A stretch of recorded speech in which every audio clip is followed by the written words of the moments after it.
আমরা যখন শহর শব্দটারে ইংরেজি বলি তখন বলি সিটি অথবা টাউন। বাংলাদেশে অসংখ্য শহর থাকলেও সিটি আছে মূলত 11টা। এর মধ্যে 8টা বিভাগে 8টা, আর গাজীপুর, নারায়ণগঞ্জ, কুমিল্লা।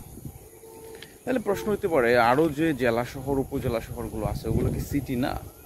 না, ওগুলো সিটি না, ওগুলো হচ্ছে টাউন। তাহলে এখন প্রশ্ন যে সিটি আর টাউনের মধ্যে তাহলে পার্থক্য কি? সিটি আর টাউনের পার্থক্যের মধ্যে হচ্ছে সিটি হচ্ছে তুলনামূলকভাবে অধিক জনসংখ্যা নিয়ে একটা বড় প্লেসে গড়ে ওঠা শহর, যেখানে proper health service, transportation, sanitation, এডুকেশনের ব্যবস্থা থাকে। ট্রান্সপোর্ট হিসেবে আমরা ওখানে পাবলিক ট্রান্সপোর্টের ব্যবস্থা থাকে। শিক্ষার জন্য থাকে বিশ্ববিদ্যালয়, উচ্চতর চিকিৎসার জন্য বড় বড় হসপিটাল থাকে। এছাড়াও থাকে আন্তর্জাতিক বিভিন্ন মাল্টিন্যাশনাল কোম্পানির হেডকোয়ার্টার বা হচ্ছে তাদের অফিস, সেজন্য ওইখানে কাজ পাওয়ার বা হচ্ছে কাজ করতে পারার সুযোগ সুবিধা বেশি থাকে।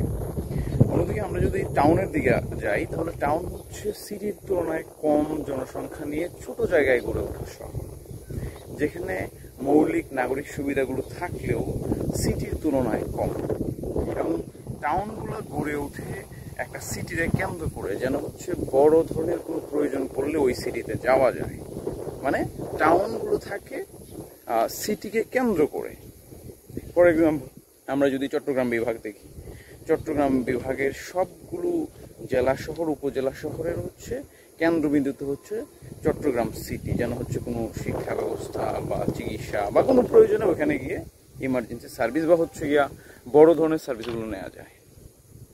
তো সংক্ষেপে যদি বলি, সিটি হচ্ছে bigger place and bigger facilities with bigger facility, আর টাউন হচ্ছে smaller place with smaller facilities, মানে কম সুযোগ সুবিধা সম্পূর্ণ শহর জায়গা হচ্ছে গিয়া টাউন, বেশি সুযোগ সুবিধা এবং বড় প্লেস হচ্ছে সিটি।